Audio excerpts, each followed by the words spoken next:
Assalamualaikum warahmatullahi wabarakatuh. Ahlan wa sahlan. Kaifa halukum? Alhamdulillah wa syukrillah. Salatu wa salaman ala rasulillah. Amma ba'du.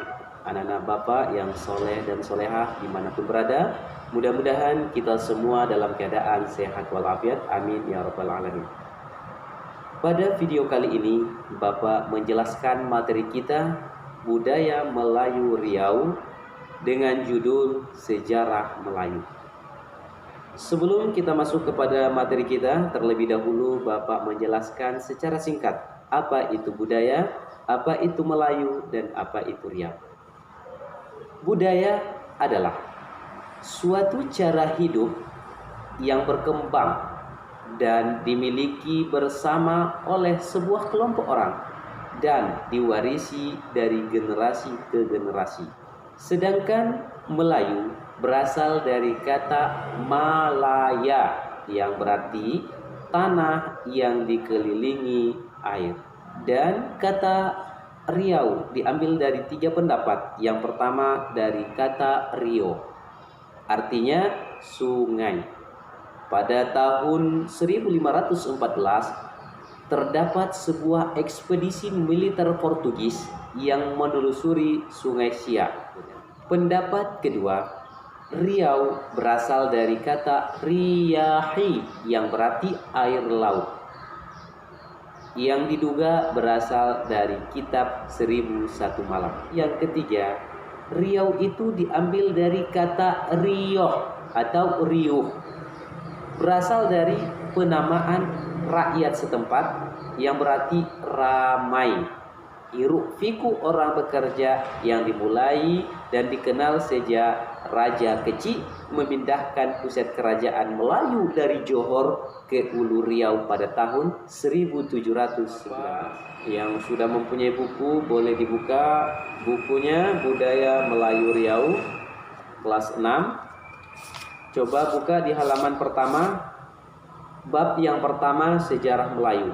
Tujuan pembelajaran kita adalah agar kita mengetahui sejarah Melayu. Apabila kita mengetahui sejarah Melayu, para orang tua kita mereka merujuk dari 3 kitab.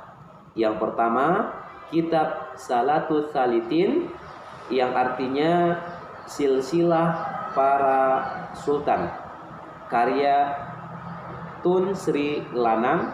Yang kedua adalah Tuhfat An-Nafis yang artinya bingkisan yang amat berharga, karya Raja Ali Haji. Dan yang ketiga adalah Hikayat Siap karya Tengku Said. Dalam kitab Salatus Zalitin yang ditulis pada tahun 1612 Masehi menyebutkan bahwa para raja dan sultan Melayu berasal dari keturunan Iskandar Zulkarnain, yakni raja Yunani yang menguasai sepertiga dunia. Sementara Tuhfatul An-Nafis dan Hikayat Siap yang ditulis pada abad ke-19 Masehi tidak terlalu menyebutkan hubungan itu. Namun, ketiga kitab itu sepakat menyatakan bahwa asal mula kerajaan Melayu adalah di Bukit Siguntang di wilayah Sumatera Selatan sekarang. Namun apabila kita lihat lebih jauh lagi, bahwa di Bukit Siguntang sendiri terdapat sebuah prasasti bernama Prasasti Kedukan Bukit. Prasasti Kedukan Bukit ditemukan oleh M. Butterbook pada tanggal 29 November 1920 di Kampung Kedukan Bukit, Kelurahan 35 Ilir, Palembang, Sumatera Selatan, di tepi sungai yang mengalir ke Sungai Musi. Adapun prasasti Kedukan Bukit menggunakan bahasa Fallawa, berbahasa Melayu lama. Prasasti ini menceritakan kisah perjalanan Dafunta Hayang, merupakan kerajaan Sriwijaya, bersama 20.000 tentara menggunakan sampan sebanyak 1.312 dari Minanga Tambuan, Muara Takus ke Bukit Siguntang untuk membuka benua baru yang disebut dengan Sriwijaya. Selain itu, menurut catatan Cina bahwa Maharaja Sriwijaya pada abad ke-8 Masehi telah membangun sebuah candi baru yang dipersembahkan kepada Kaisar Cina. Candi ini adalah tanda kehormatan dan hubungan yang baik antara Sriwijaya dan Cina. Lalu Kaisar Cina memberi nama candi tersebut adalah Qian Tiang Huang Shu atau disebut dengan Candi Bungsu. Seperti yang kita ketahui bahwa Candi Bungsu terdapat di dalam kompleks Candi Muara Takus. Baik, setelah diselidiki, coba dibuka di halaman 4. Adapun periode kemaharajaan Melayu berasal pada bukti catatan dari Cina dan Eropa, begitu juga dari prasasti yang ada, menunjukkan bahwa periode kemaharajaan Melayu Riau itu berpindah-pindah. Berawal dari yang pertama Kandis pada abad 1 Masehi, lokasinya di aliran Batang Kuantan. Setelah itu pindahlah ke Katangka, itu periode yang kedua pada abad ke-3 sampai 7 Miladiah. Lokasinya di Hulu Muara Takus.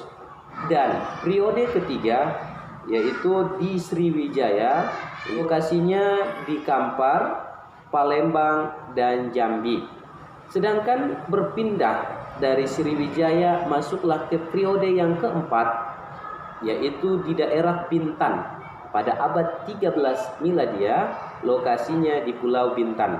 Dari Pulau Bintan berpindahlah ke Singapura pada abad 13 Miladiah, lokasinya di Pulau Singapura. Dan dari Singapura berpindahlah ke Malaka pada abad 14 sampai 16 Miladiah, lokasinya pesisir barat tanah Semenanjung Selat Malaka. Ini letaknya sekarang di Malaysia. Dari Malaka pindahlah ke Johor pada abad 16 sampai 18 Miladiah, lokasinya di Sungai Johor, Malaysia.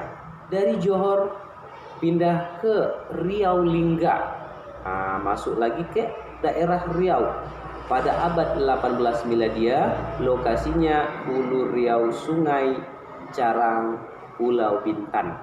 Setelah dari Riau Lingga pindahlah ke Maharajaan Melayu terakhir, yaitu di Siak. Tahun kemarin kita sudah sama-sama studi, belajar mengetahui sejarah yang ada di Riau, yaitu di Siak Sri Indrapura. Pada abad 18 Miladiah sampai 20 Miladiah, bahkan sampai sekarang tidak ada lagi kemaharajaan Melayu.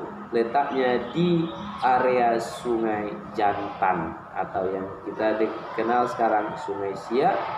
Itulah kemaharajaan atau periode kemaharajaan Melayu berdasarkan catatan Cina dan Eropa, begitu juga dari prasasti yang ada. Walaupun kerajaan Melayu selalu berpindah dan berubah nama, namun hukum dan peraturan tetap sama karena hakikat bersumber dari asal yang sama. Maka antara gugusan Pulau Perca, yaitu Sumatera, Kepulauan Riau, dan tanah Semenanjung Malaysia adalah satu kesatuan yang tidak dapat dipisahkan, baik dari segi budaya, adat istiadat, juga bahasa. Sampai disinilah yang dapat Bapak sampaikan. Mudah-mudahan ada manfaatnya. Wabillahi taufiq wal hidayah. Assalamualaikum warahmatullahi wabarakatuh.